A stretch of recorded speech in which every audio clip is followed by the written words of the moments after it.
RJ Special Study YouTube channel।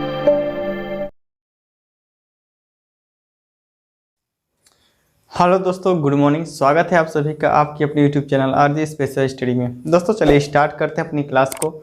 जैसा कि आप लोग को पता है कि हम लोग सोल्व कर रहे हैं CGL 2021 जो कि आयोजित हुआ था किसमें 2022 में।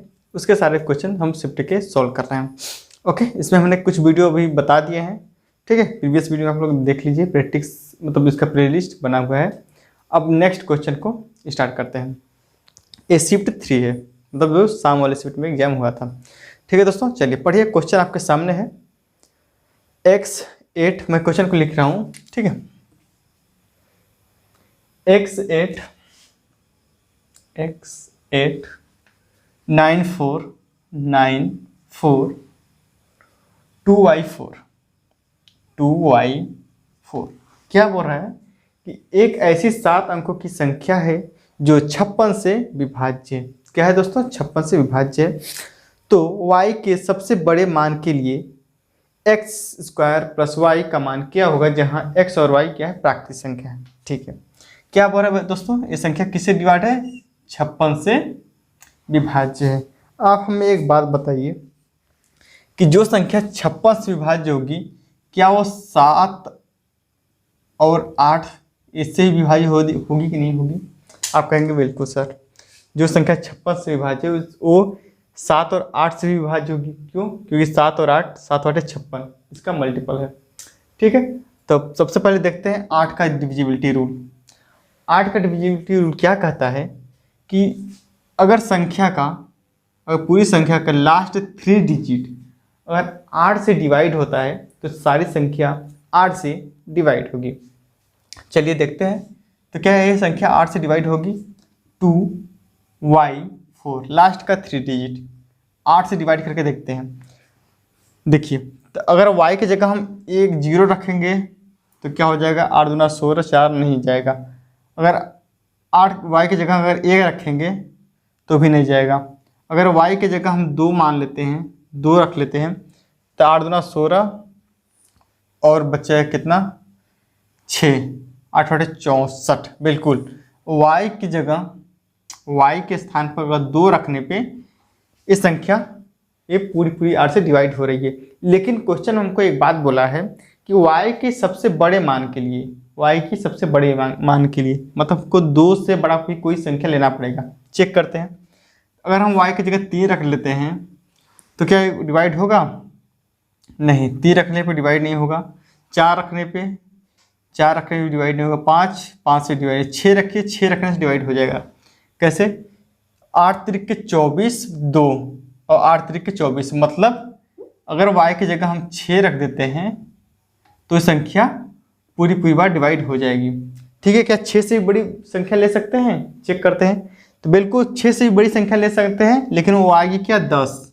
वो क्या आएगा? y का मान वो आएगा 10।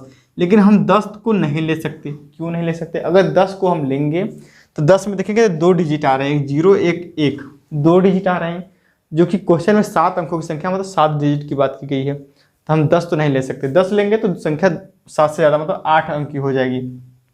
तो यहाँ से हमको एक बात निकल के आया गया कि y का सबसे बड़ा मतलब बड़ी से बड़ी संख्या 6 हो सकती है।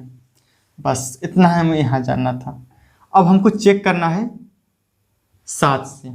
7 का डिविजिबिलिटी रूल क्या कहता है? पहले तो मैं इसको उतार लेता हूँ, y की जगह 6 रख देता हूँ, मतलब x 8 9 4 2, y की जगह मैं 6 उतार रहा हूँ और 4। अब हमको चेक करना है कि 7 से क्या संख्या डिवाइड हो रही है। अगर संख्या 7 से डिवाइड हो जाएगी तो वो 56 से डिवाइड होगी। चलिए, तो y का मान तुमको निकल के आ गया। अब 7 का डिविजिबिलिटी रूल क्या कहता है, ये थोड़ा ध्यान देने वाली बात है, थोड़ा ध्यान दीजिए आप लोग। मैं आपके सामने कुछ संख्या लिखता हूँ, मान लेते हैं जैसे कि A B C D E F G H I J K L M।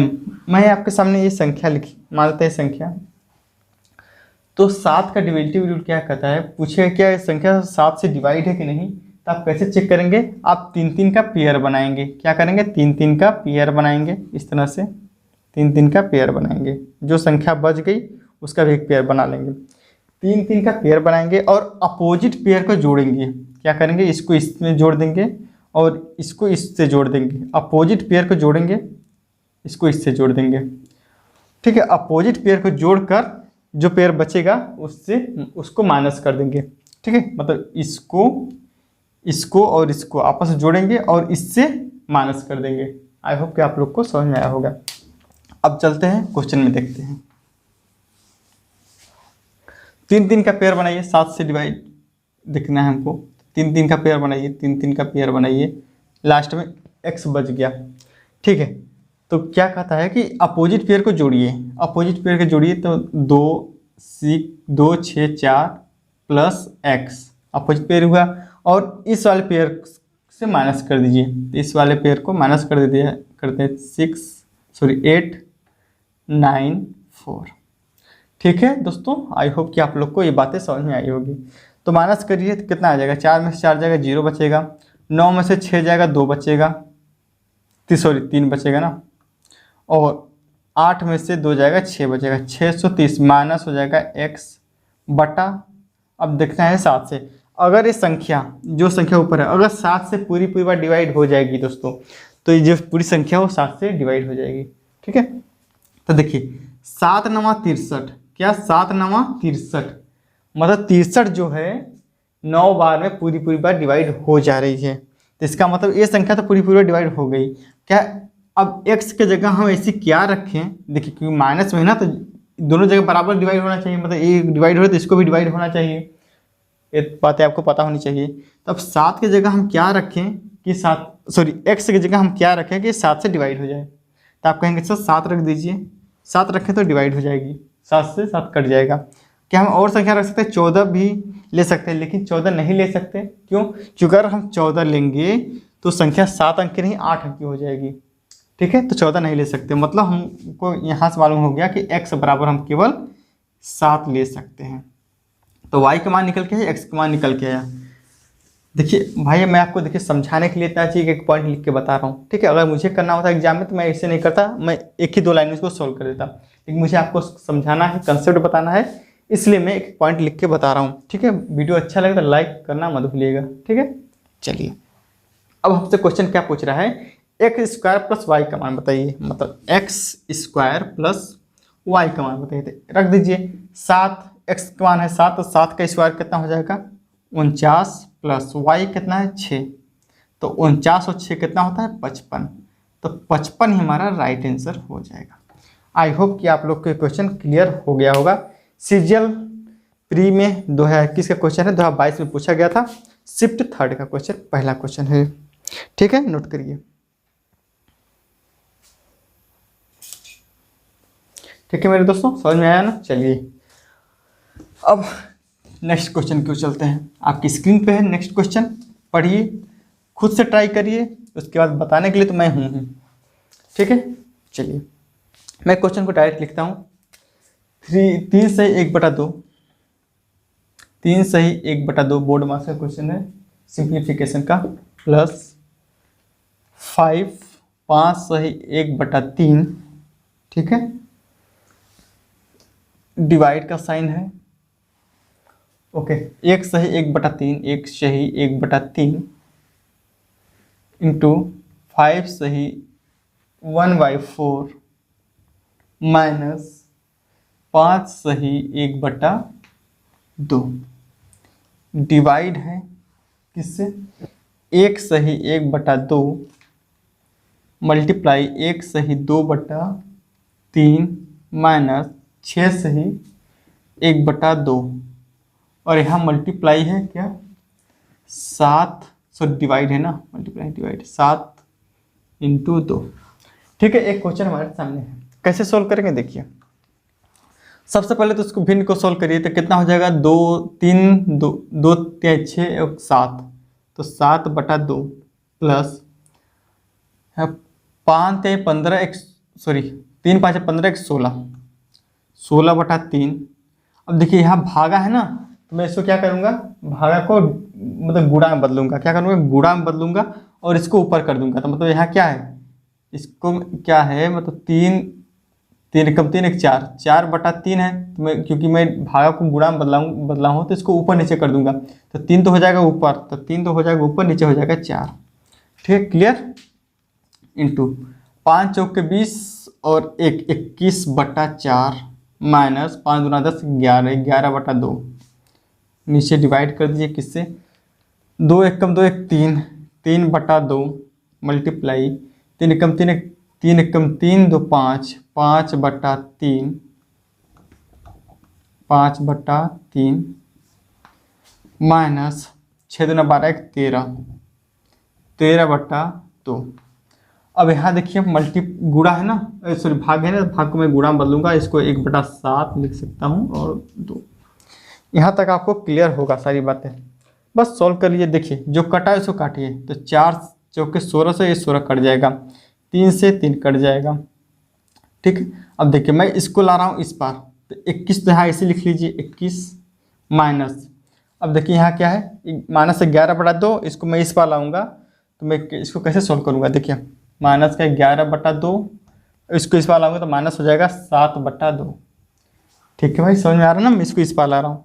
तो क्योंकि देखिए बेस से मतलब क्या है, बेस सेम है, हर क्या है सेम है, तो ये हो जाएगा माइनस। तो 11 में 7 जाएगा, 4 बचेगा माइनस का, नीचे हो जाएगा 2, तो कितना हो जाएगा -2। तो मैं यहाँ लिख सकता हूँ -2। नीचे डिवाइड में क्या कट रहा है, 3 से 3 कट रहा है। ओके, 5/2 यहाँ हो जाएगा 5/2। देखिए एक एक पॉइंट आपको बता रहा हूँ भाई, 5/2 माइनस 13/2, बेस सेम है, माइनस हो जाएगा, तो 13 में से 5 जाएगा, कितना हो जाएगा 8/2 माइनस का, तो कितना हो जाएगा 4, तो माइनस का 4 यहाँ हो जाएगा। ओके, मल्टीप्लाई में हो जाएगा 2/7। समझ में आ रहा है ना दोस्तों। तो देखिए इस 2 से काट दीजिए 2 बार।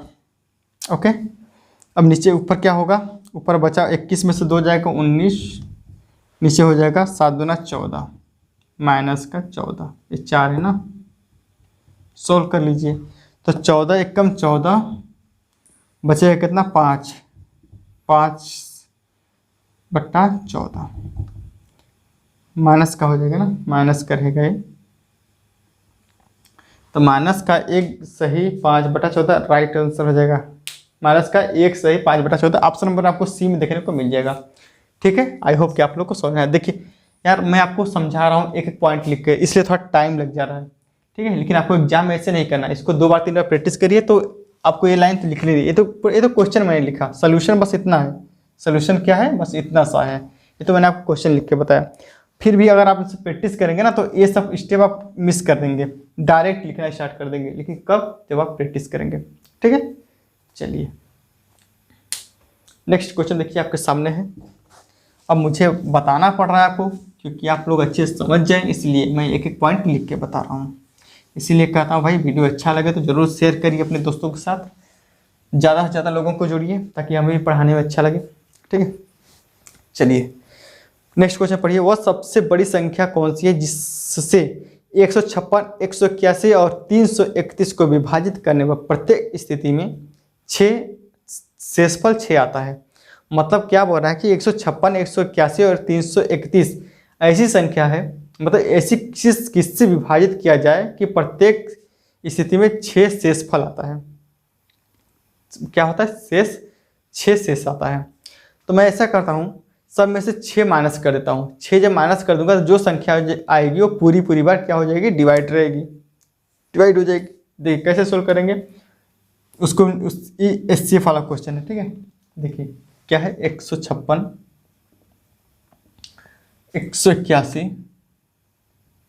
181 और 331 बोल रहा है कि किससे डिवाइड किया जाए ताकि प्रत्येक स्थिति में 6 शेषफल बचे। तो मैं चाहता हूँ शेषफल ना बचाऊं, तो इसमें से 6 माइनस कर दूं तीनों में से, तो संख्या पूरी बार कट जाएगी। तो 6 माइनस कर दीजिए, सब में से 6 माइनस कर दीजिए, कितना बचेगा, यहाँ तो हो जाएगा 150, यहाँ बचेगा 175, इसमें से 6 माइनस करेंगे कितना हो जाएगा 325। ठीक है, 150, 175 और 325, ये संख्या हमारे पास बची 6 माइनस करने के बाद। अब पूछा है किससे कौन सी संख्या है बड़ी और बड़ी से बड़ी कौन सी संख्या है। जब बड़ी से बड़ी सी बात पूछ करें तो बस क्या लेंगे इसका HCF, क्या लेंगे मेरे दोस्तों HCF। देख लीजिए तो HCF निकालेंगे कैसे, कोई किसी भी दो छोटी संख्या को ले लीजिए, छोटी संख्या लेंगे तो आसानी से निकल जाएगा, उसका ले लीजिए डिफरेंस। मैं ले लेता हूँ इन दोनों का डिफरेंस, कितना आ जाएगा 25। अब देखिए अगर 25 से तीनों संख्या कट रही है तो 25 से इसका HCF हो जाएगा। ठीक है, तो वो संख्या कौन सी रहेगी 25 से होगी। चेक करिए कट रहा है क्या, तो देखिए 150 से डिवाइड हो जाएगा, 175 25 से डिवाइड हो जाएगा और 325 भी 25 से डिवाइड हो जाएगा। तो मतलब हमारा जो राइट आंसर हो जाएगा वो बड़ी से बड़ी संख्या कौन सी रही होगी 25 से वो संख्या रही होगी। अगर मान लेते अगर 25 से डिवाइड ये 2 हो जाती, तीसरी संख्या नहीं होती, तब क्या करते, तो 25 के कोई मल्टीपल देखते, फैक्टर देखते। ठीक है, चलिए तो 25 इसका राइट आंसर हो जाएगा। ऑप्शन नंबर आपको सी में देखने को मिल जाएगा। चलिए नेक्स्ट क्वेश्चन देखिए, नमक की कीमत में 15% की कमी एक व्यक्ति, मतलब नमक की कीमत में 15% की कमी हुई, एक व्यक्ति को 272 रुपये में 2 किग्रा चीनी अधिक खरीदने में सक्षम बनाती है। ठीक है, नमक की घटी हुई कीमत प्रति किग्रा में कितनी है। देखिए जब आपको अपने खर्च को सेम रखना है, अपने खर्च को बराबर, मतलब पहले भी आप 100 रुपये खर्च करते थे, आज भी आप 100 रुपये खर्च कर रहे हैं, लेकिन कीमत क्या हुई, घट गई, कीमत घटी। जैसे मैं आपको एग्जांपल देता हूँ, आप 20 रुपये की चीनी खरीदने गए, ठीक है, तो पहले 20 रुपये की चीनी जब प्राइस घटी नहीं थी तो आपको 1 kg मिलती थी, क्या होती थी 20 रुपये में 1 किलो मिलती थी। ठीक है, एग्जाम्पल मान लीजिए, लेकिन जब उसकी प्राइस घट जाएगी, जब चीनी की प्राइस घट जाएगी और आपको 20 रुपये खर्च करना है तो क्या हो जाएगा, अब आपको चीनी क्या मिलेगी, ज़्यादा मिलेगी, क्योंकि उसका मूल्य घट गया। आपको 20 रुपये खर्च करना है तो चीनी क्या हो जाएगी, ज़्यादा मिलेगी। तो आप यहाँ से एक नियम निकालिए कि जब आपको खर्च सेम रखना है तो प्राइस, जो आपका प्राइस होगा, जो आपका खपत रहेगा, वो प्राइस का इन्वर्सली हो जाएगा। क्या हो जाएगा, इन्वर्सली प्रोपोर्शन हो जाएगा, मतलब खपत क्वांटिटी कर सकते हैं इसको। ठीक है, कीमत क्या हो जाएगी, उल्टा हो जाएगी खपत की। जैसे मैं आपके सामने क्वेश्चन में लिख रहा हूँ, इसे मानते हैं प्राइस कमी हुई 15%, 15% की फ्रैक्शन वैल्यू क्या होती है भाई, 15% फ्रैक्शन वैल्यू क्या होती है 3/20। मतलब अगर पहले 20 थी तब 3, अब घट गई, तब कितने हो गई 17। पहले 20 थी अगर प्राइस कीमत, तब 3 घट गई, तब कितनी हो जाएगी 17, मतलब 17/20। मैं इसको कैसे लिखूंगा रेशियो के फॉर्म में, कि पहले कीमत थी कितनी 20, लेकिन अब घट कर कितनी हो गई 17। ये तो हुई कीमत। लेकिन जब जो खपत की बात करें तो खपत क्या हो जाएगा, इसका उल्टा हो जाएगा, मतलब पहले 17 अब कितनी हो जाएगी, अब मात्रा मतलब कितनी मिलेगी, अब ज़्यादा मिलेगी, क्योंकि जब प्राइस कम होगा तो हमको सामान ज़्यादा मिलेगा, तो क्या हो जाएगा 20 हो जाएगा, इसका उल्टा हो जाएगा।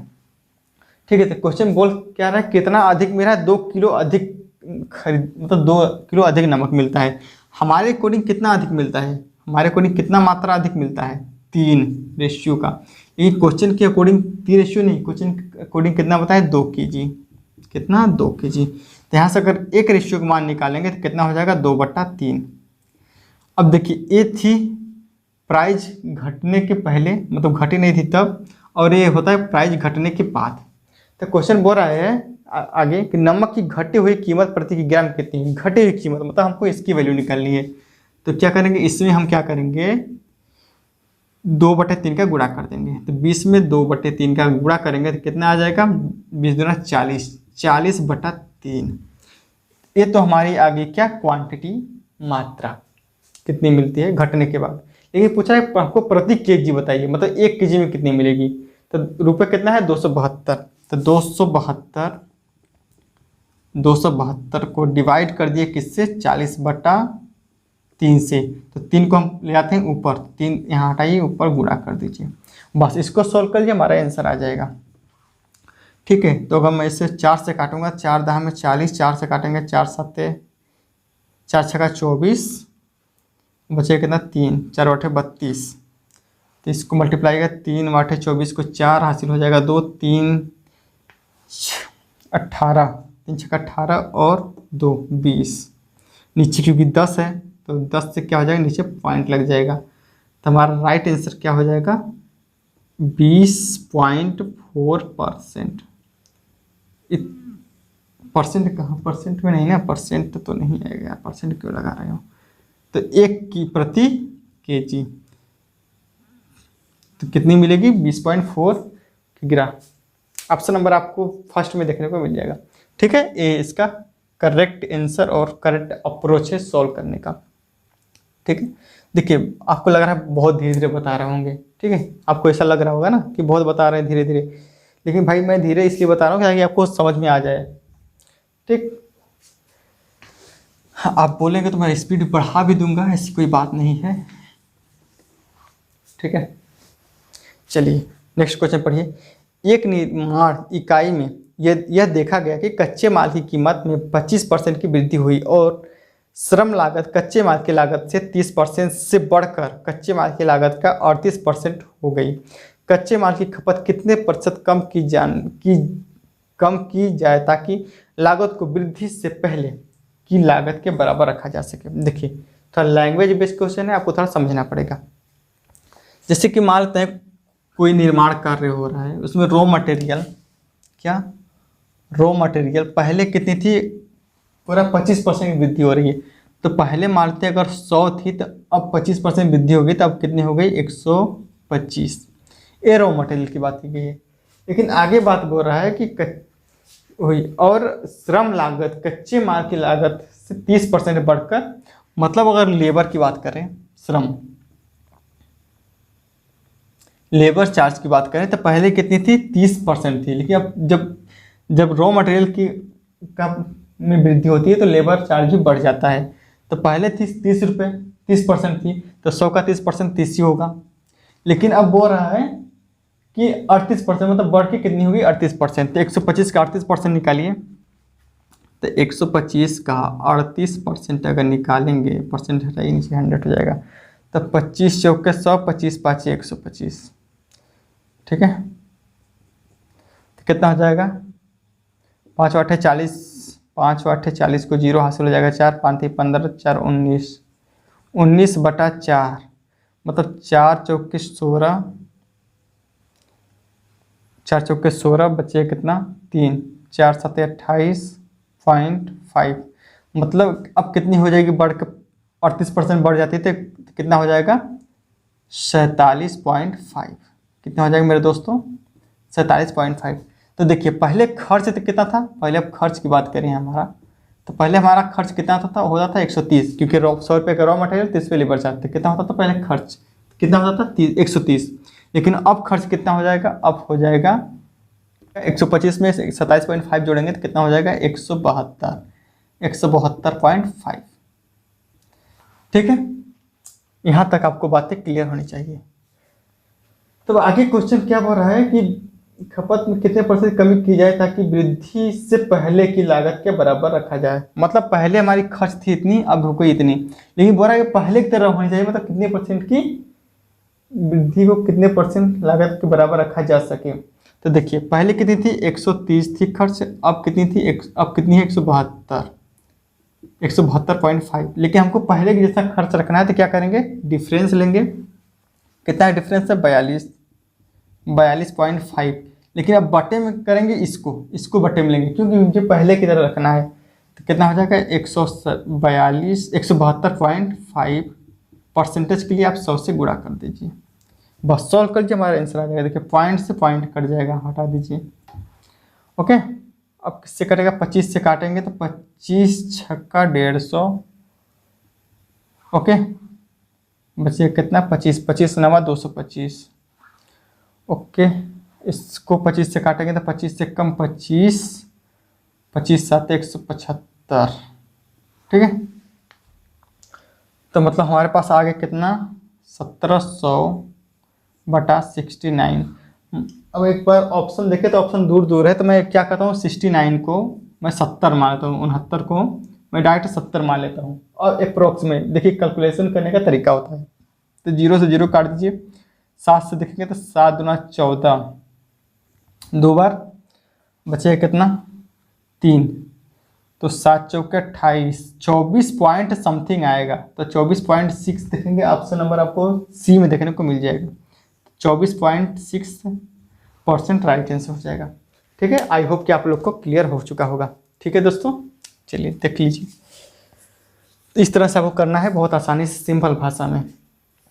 ठीक है मेरे भाई, वीडियो को लाइक कर दीजिए अच्छा लगे तो। समझ में आ रहा है ना दोस्तों? चलिए नेक्स्ट क्वेश्चन देखिए। नेक्स्ट क्वेश्चन क्या बोल रहा है, यदि 8:20 का तृतीय अनुपाती P है और 3:5:24 का चतुर्थ अनुपाती Q है तो 2P + Q का मान ज्ञात कीजिए। देखिए रेशियो प्रोपोर्शनल क्वेश्चन है।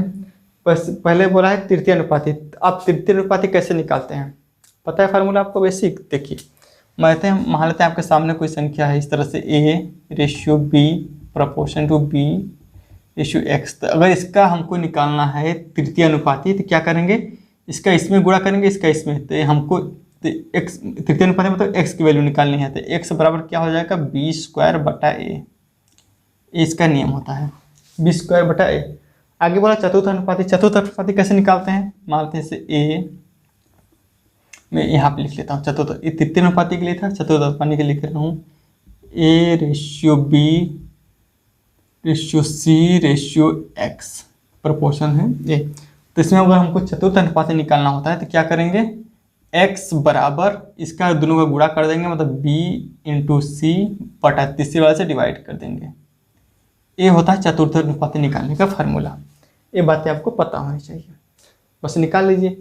तो आगे क्वेश्चन में क्या बोला है, 8 और 20 का तृतीय अनुपाती क्या है, P। तो P का मान निकालना है। तो P का मान कैसे निकालेंगे, P बराबर हो जाएगा जो दूसरी वाली वैल्यू होती है, क्या होती है, B वाली, इसका स्क्वायर लेंगे, मतलब 20 का स्क्वायर। तो 20 का स्क्वायर बटा 8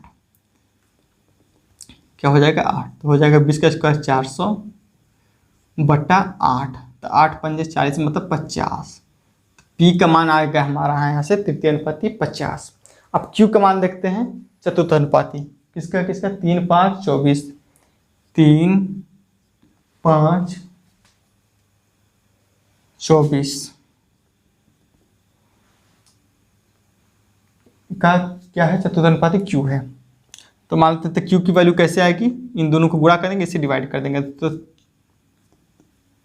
5 × 24 बटा 3 कितना हो जाएगा, 24 पंजे 120 बटा 3। तो 3 चौके 12 मतलब 40। तो यहाँ से हमारा Q का मान कितना आ गया मेरे दोस्तों, 40। बस सॉल्व कर लीजिए। क्या बोला है, 2P + Q। क्या बोला है क्वेश्चन में, 2P + Q का मान बताते हैं। P कितना है, 50। 50 का दोगुना कितना हो जाएगा, 100, क्योंकि 2 है ना, दोगुना कर देंगे, 2 से गुणा कर देंगे। प्लस Q कितना है, 40। तो कितना हो जाएगा, 140। यही हमारा राइट आंसर हो जाएगा। 140 ऑप्शन नंबर आपको ए में देखने को मिल जाएगा। ठीक है मेरे दोस्तों, नोट कर लीजिए। चलिए आगे चलते हैं नेक्स्ट क्वेश्चन की ओर। नेक्स्ट क्वेश्चन क्या बोल रहा है, 52, 71, 43, 22 ए और बी का औसत 55 है और 42, 45, 49, 51 और 42 सी और डी का औसत 53 है। तो ए बी सी डी का औसत ज्ञात कर दिए। मैं डायरेक्ट लिख रहा हूँ, ठीक है, रेशियो वाला क्वेश्चन, सॉरी औसत का क्वेश्चन है। तो औसत का फार्मूला क्या होता है, पहले आपको ये जानना जरूरी है।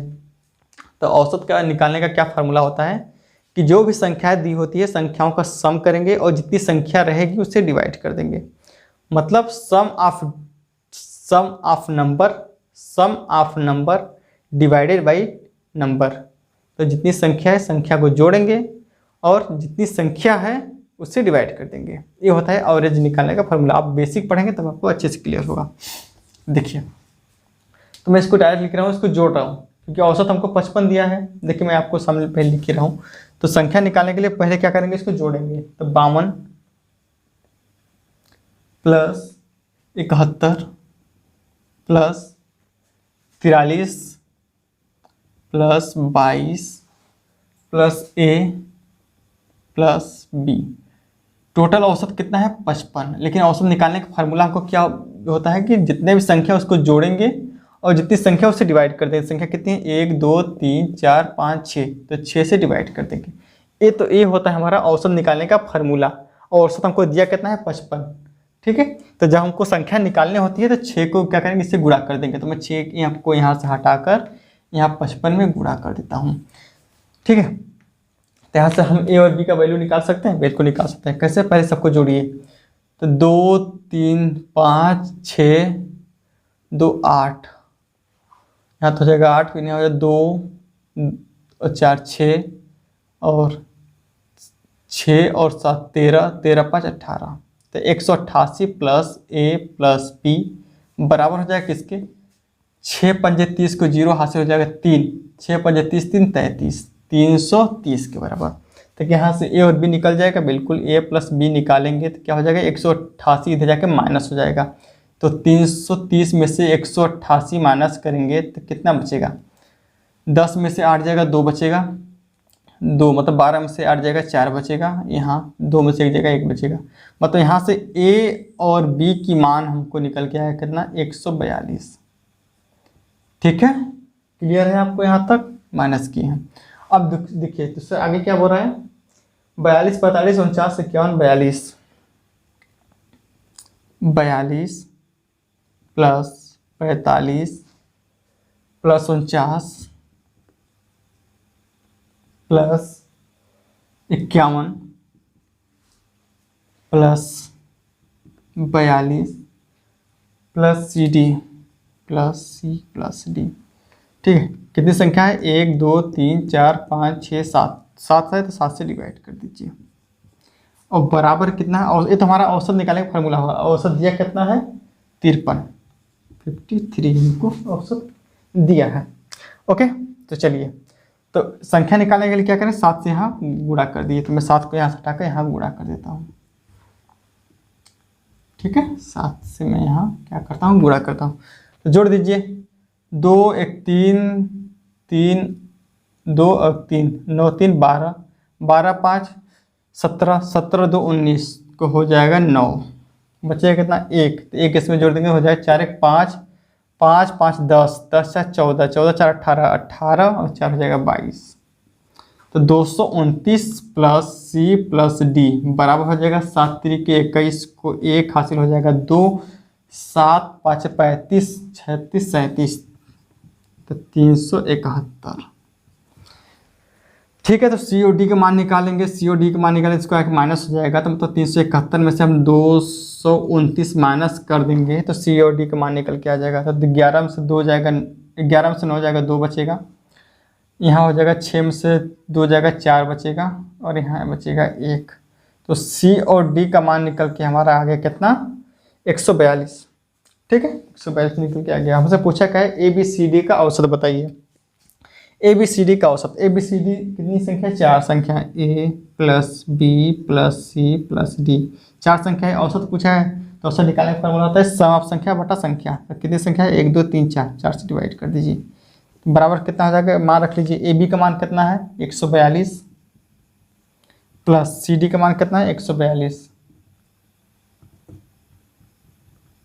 बटा 4, कितना हो जाएगा, 142 142 कितना हो जाएगा, 284, 284 बटा 4 कितना हो जाएगा, मैं यहाँ लिख देता हूँ। तो 4 7 28, 4 1 4, तो 71 हमारा राइट आंसर हो जाएगा।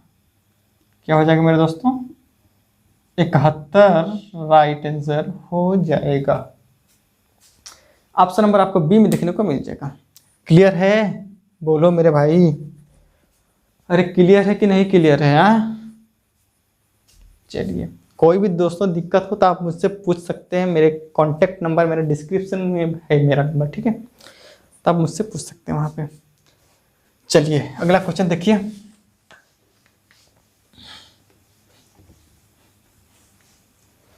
अगला क्वेश्चन क्या बोल रहा है, ए एक काम को 48 दिन में समाप्त कर सकता है, बी उसे 60 दिन में समाप्त कर सकता है। चलिए लिखते हैं, ए एक काम को 48 दिन में करता है, बी उसी काम को 60 दिन में करता है। तो हम निकालेंगे पहले टोटल वर्क। टोटल वर्क कैसे निकलता है, एलसीएम। तो इनका एलसीएम लीजिए, तो 120 तो नहीं होगा, 240 हो जाएगा। इसका एलसीएम हो जाएगा 240, तो 8 5 40, तो एक दिन में कितना करेगा, 5 काम करेगा, और 60 चौके 100 240, तो मतलब कितना करेगा, 4 काम करेगा। ए का एक दिन का काम कितना हो गया, 5, बी का एक दिन का काम कितना हो गया, 4। यहाँ से क्लियर है? ओके। अब क्वेश्चन आगे क्या बोल रहा है, वे 12 दिनों तक एक साथ काम करते हैं। 12 दिन तक एक साथ काम करते हैं। देखिए ए प्लस बी दोनों मिलकर, ए प्लस बी दोनों साथ मिलकर एक दिन में कितना काम करते हैं, 5 और 4 9। एक दिन में वो दोनों साथ मिलकर 9 काम करते हैं, लेकिन क्वेश्चन में बोल रहा है कि 12 दिन काम करते हैं, तो 12 से गुणा कर दीजिए तो कितना हो जाएगा, 12 9 108। तो ए और बी 12 दिन में कितना काम करते हैं, 108 काम करते हैं। तो टोटल वर्क में से, ये देखिए टोटल वर्क है, तो टोटल वर्क में से 108 माइनस कर देंगे तो कितना बचेगा, 2, यहाँ हो जाएगा 3, यहाँ हो जाएगा 1, 132। कितना हो जाएगा, 132। ठीक है, 132 हमारा क्या हो जाएगा, शेष काम। शेष काम भी हमारा 132 बचा है। अब क्वेश्चन को आगे पढ़िए। फिर ए चला जाता है, ठीक है, ए मतलब 12 दिन तक काम करता है, फिर ए चला जाता है, छोड़ देता है काम को। बी शेष कार्य का 25% कितने दिन में पूरा करेगा, कितने दिनों और घंटों में पूरा करेगा। देखिए शेष काम का 25%, तो शेष हम कितना बचा, 132। 132 का 25% निकालिए तो 25% होता कितना है, 1/4। कितना, 1/4। तो 4 से काटिए, 4 3 12 और 4 3 12, 33 काम। मतलब हमारे पास बचा कितना, 33 काम। 132 का 25% निकालेंगे, कितना आ जाएगा, 33। अब 33 काम कौन करेगा, बी करेगा, क्योंकि ये तो छोड़ दिया।